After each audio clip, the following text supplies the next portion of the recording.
Teachers, how do you know a child is a sociopath? Viewers Edition. Story 1. I had a similar situation in my childhood. I wanted to get help, but the first few times I tried, it only made things 100 times worse, so if I ever confessed what was going on, I'd beg the other person not to call authorities or anything like that. Mostly I just asked for places to go where I could loiter around for longer periods of time and ways to get food and water without money. Social services got involved way too many times, and they always closed the case even when I gathered photo and video evidence because it wasn't enough to prove anything, despite some photos containing blood and other disturbing elements, and some videos being absolutely horrible. I actually started trying to get help again when I realized this was affecting my siblings' mental health in a really dangerous way. I'd learned to internalize a lot of the way abuse changed me, but my siblings was like a few of these sociopath kids this video talks about.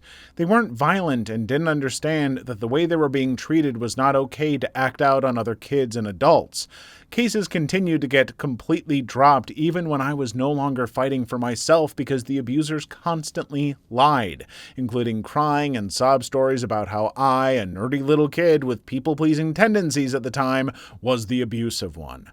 Always, always be very suspicious if a child is reaching out for help and the people they're accusing are giving you a sob story.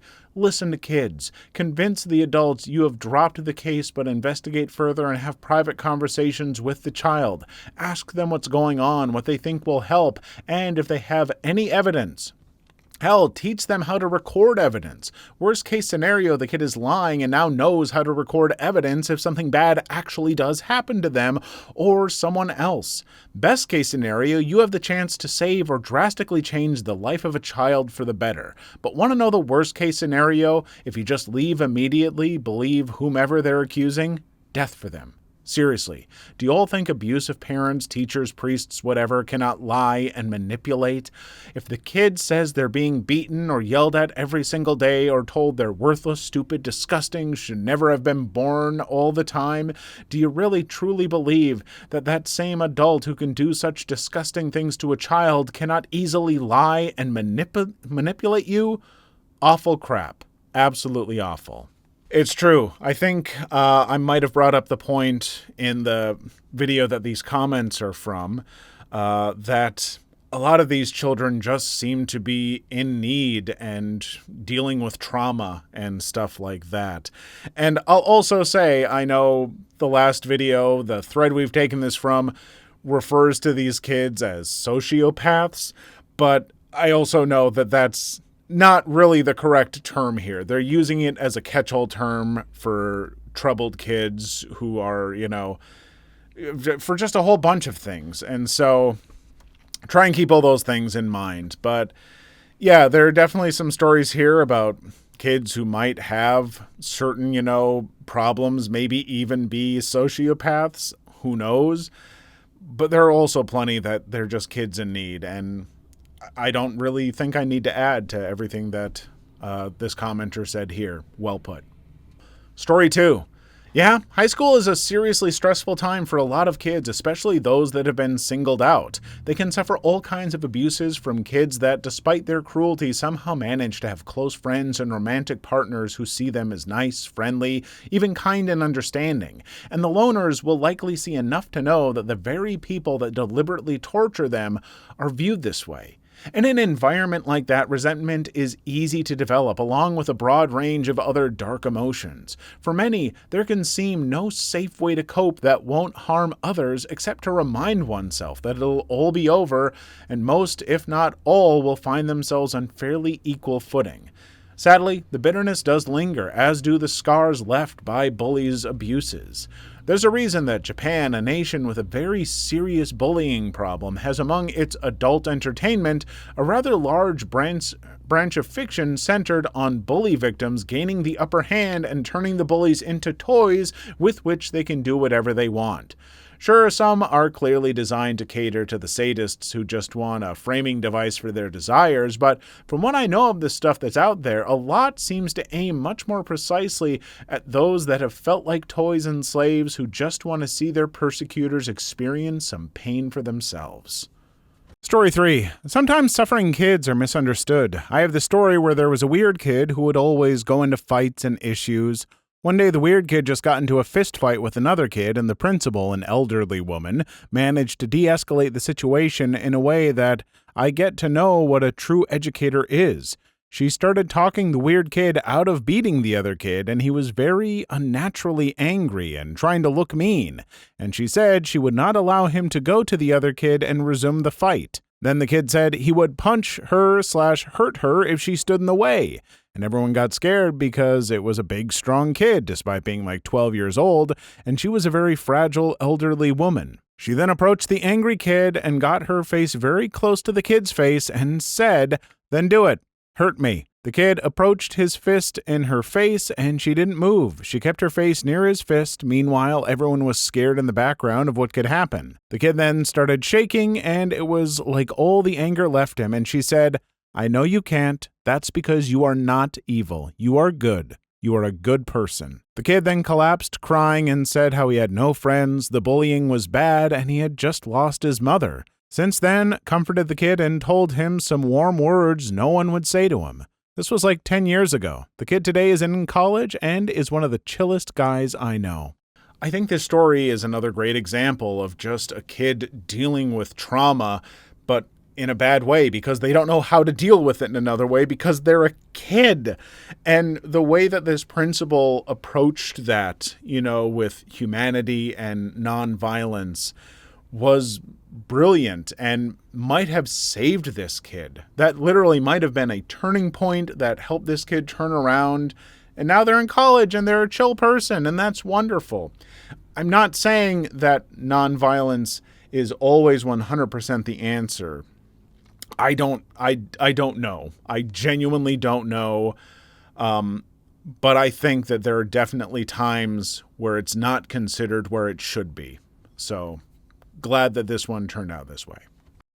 Story 4. Not a teacher, but I have a strong sense that my brother is a sociopath. When he was in preschool, I caught him beating a friendly gray cat with a metal bar, even though the cat was just standing at his feet and meowing at him. He's 13 now and has put his hands on a female classmate inappropriately, tried to blame it on his friend, but it was caught on camera. He has shown no remorse for his actions. He constantly threatens our siblings, pets, anything that slightly upsets him. And he's as two-faced as a coin. Story 5. The only specific story I can remember is that at 7 or 8 years old, I'm pretty sure he pulled a knife on someone. There are plenty of other stories I've heard, but I can't think of them off the top of my head. He lives with his mother, and his home life sucks from what I know. She smokes weed around him and her other children, and God knows how many she has now. She doesn't make sure he goes to school, and I wouldn't be surprised if things like the knife incident were a learned behavior. I have no idea how she still has custody of her kids, to be honest, and how my sister and her boyfriend haven't yet been able to get full custody of him. From what I've heard, they've been trying, and he even sometimes calls my sister Mum. Story 6. Sociopath is being mistaken for psychopath in most of these stories. Psychopaths mostly enjoy the pain they cause, love having power over others, animals or people, have no sense of guilt, and are very manipulative. Sociopaths lack empathy to varying degrees, have a hard time picking up facial and social cues and body language, difficulty understanding personal boundaries, but do feel guilt and are generally neutral to kind people in most cases. People tend to mix up the two disorders and then use them interchangeably. There's the obvious negative stigma for those who suffer from psychopathy, and this then also negatively affect those who suffer from sociopathy. This can make people hesitant to get diagnosed or seek treatment. There are some with psychopathy who do seek treatment in order to help them maintain healthy, non-toxic relationships with others. Deep down, some of them aren't bad people, but their brains are wired in a way that mistakenly releases feel-good chemicals when they do bad things. Of course, this leads to very negative consequences that most people don't like, so they seek treatment to better themselves. Hey, there we go. We have someone who's bringing up that a sociopath is being mistaken for a psychopath. And as I said, even in some of these stories, sociopath is just being tossed around for any troublesome kid that might be dealing with trauma and anything. So, as I've said, take the people's use of that term from the thread that we've taken it from. And even in these comments, take it with a grain of salt. I'm not licensed in any way to diagnose anyone either way on this, and so I think that's something we all need to keep in mind. So, good comment. Story 7. I am not a teacher, but this was in kindergarten when halfway through the year we got a new student. Right from the start, this kid gave off the vibe that this kid didn't care about anyone but himself. He would constantly try to disrupt class and encourage other students to do the same. This kid also had really bad anger issues and would throw fits all the time, but not little ones. He would tear the classroom apart and scream, even pushing over a bookshelf and almost hitting a kid. I had one experience directly with the kid, and it still gives me an uneasy feeling thinking about it. It was like any normal day back at school. I went in and started the day just fine and had no interactions with this kid. Recess time comes around. I remember for some reason I decided to go lay down on the ground near the outer edge of the playground. This playground had a fence to keep kids in since it was connected to the school like a lot of kindergartens were. Around the fence were big softball to football-sized rocks. As I'm lying there, I see this kid walking up next to me, and I thought, strange, wonder what he wants. Next thing I knew, the kid picks up one of those big rocks, looks me dead in the eye smiling, says nothing, and just drops this rock on my head for no reason. All I remember from there was me crying and my dad picking me up while I held a butterfly ice pack the school gave me on my head. Worst of all, every day this kid got picked up a little earlier than everyone else, and when his mom came in to get him, he instantly started saying, Mom, I was good today. I was a good boy. I deserve a donut." The school was right across from a 7-Eleven, and I guess this kid gets a donut after school if he's good. He did not deserve that donut, and it seems the teacher never said anything to his parents about how much he was misbehaving, like he knew he could get away with anything. I still won't forget the smile he gave me before dropping a massive rock on my head. Downright gives me chills and makes me wonder where he is today.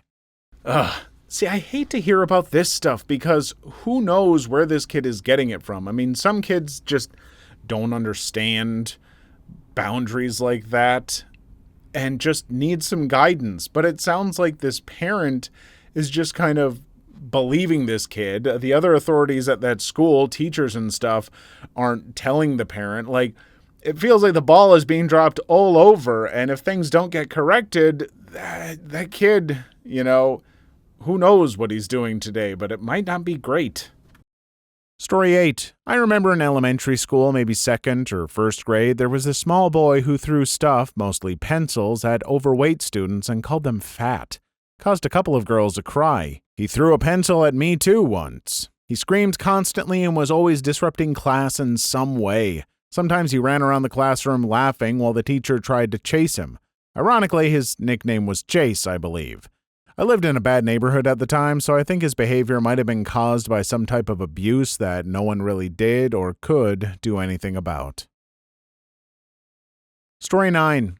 I'm on a medical leave from community college, but I'm convinced my former classmate, mid-20s, is a high-functioning, undiagnosed psycho/sociopath.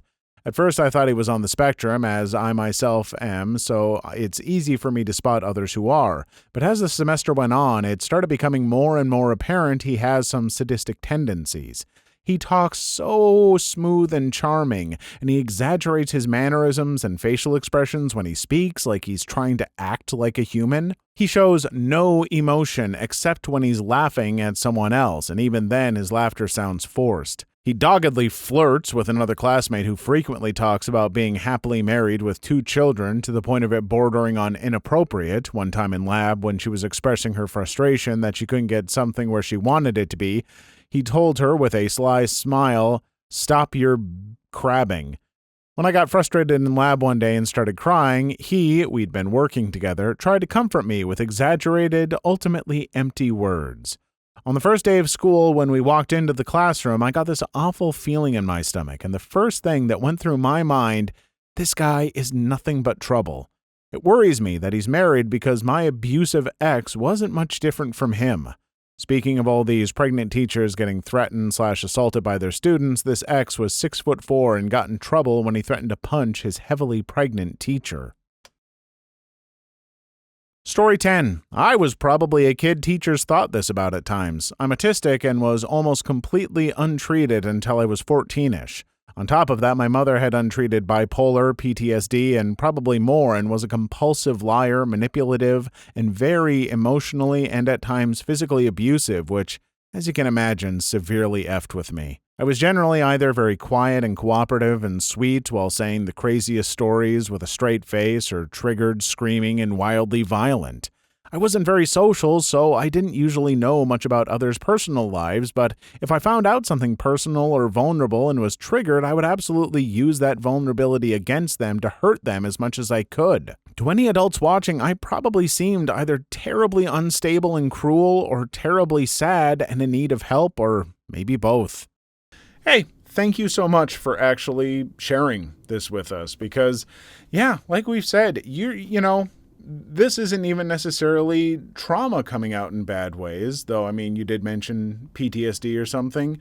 I don't know your whole story, but it's just sometimes being misunderstood and not having that is tough, especially for a kid. Not being, being undiagnosed basically until you're 14. I can't imagine the struggles that you went through, and so I am hoping things are going a lot better now.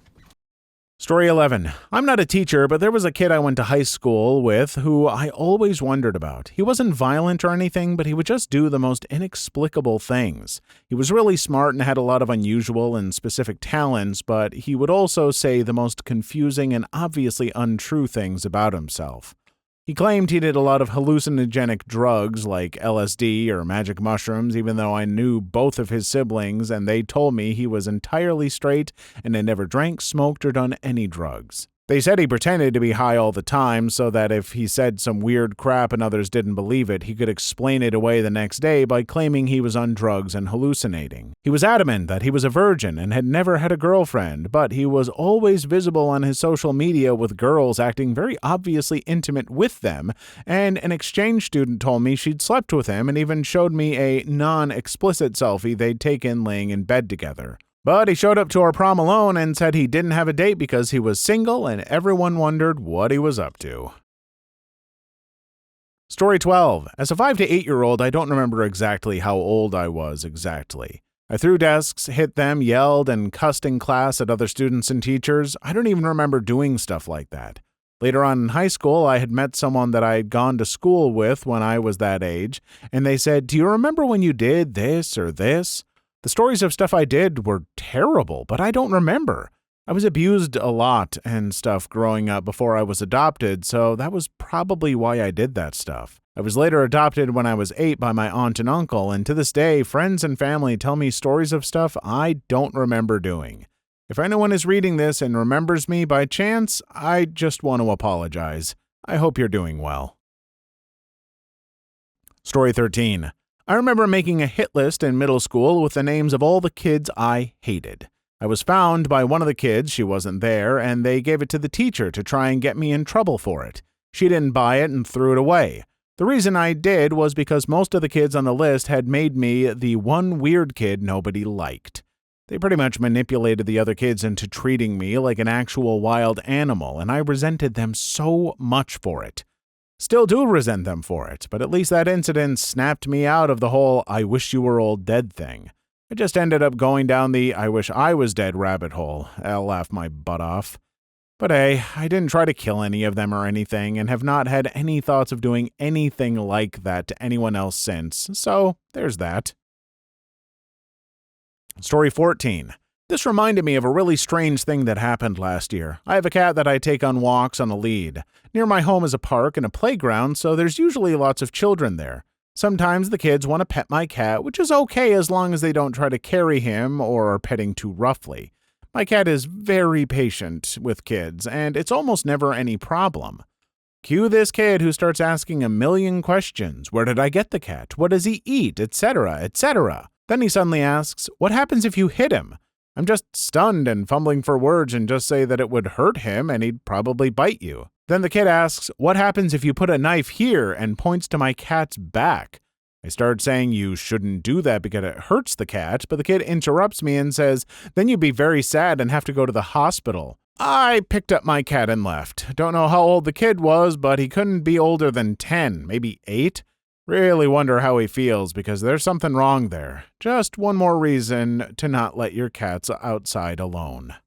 Oof. Yeah, I don't know. Like, depending on the age of the kid and stuff, like, kids start to learn about these things, and I don't know, sometimes I wonder if you've got like 4-year-olds whose parents are watching like horror movies, and so they're just trying to figure stuff out.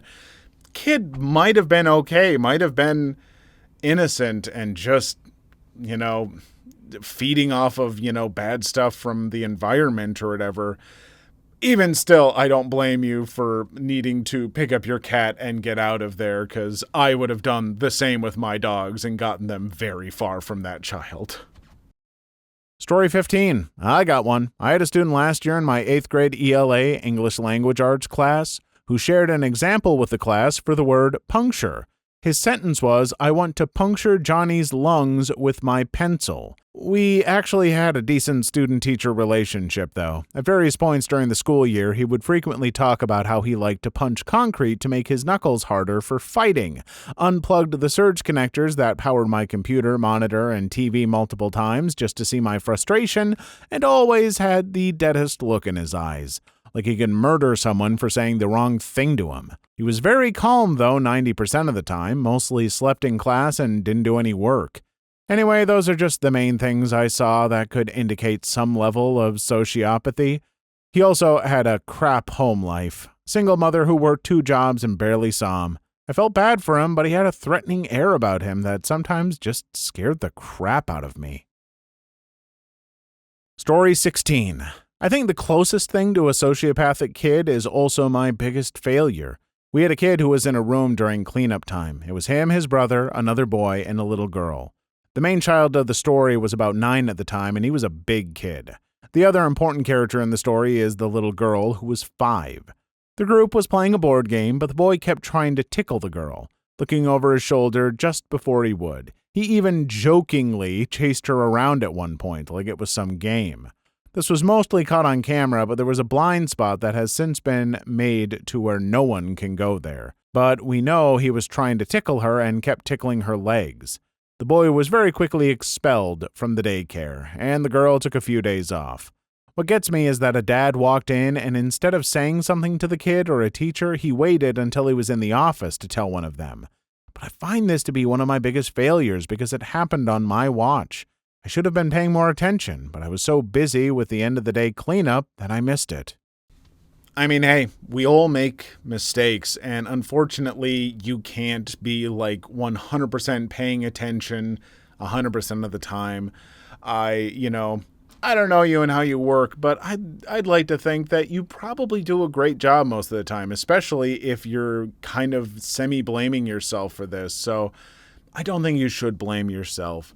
If anything, it's just a lesson learned on keeping an eye during certain moments, but none of us is perfect.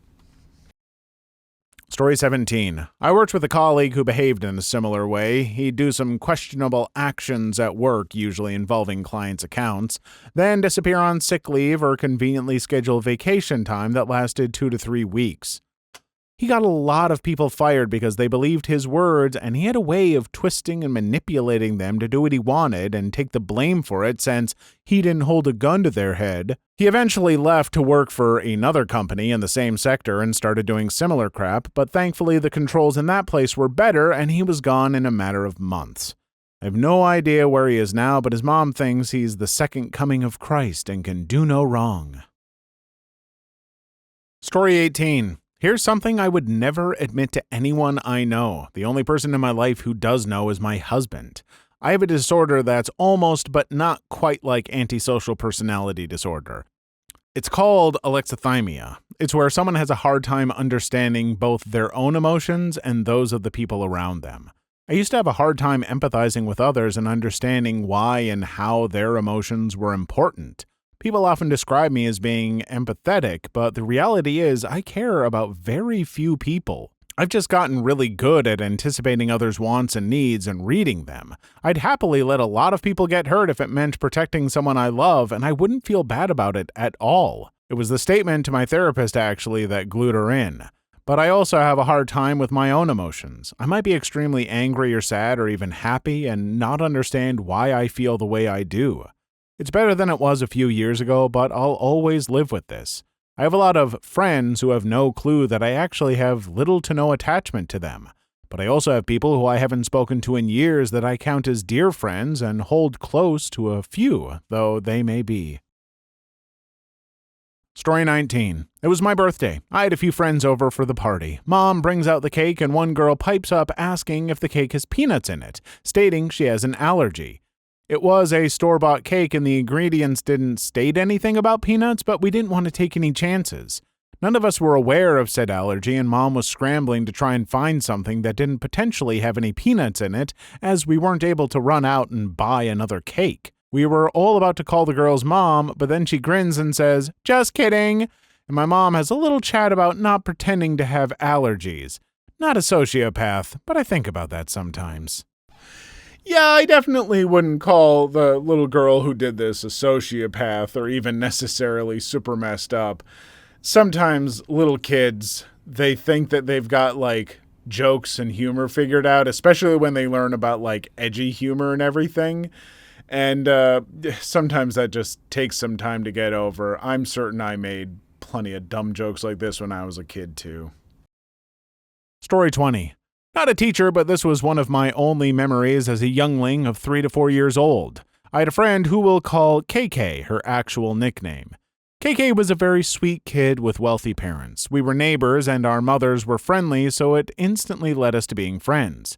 I'm only aware of one sibling she had, which was her younger brother, who we'll call John.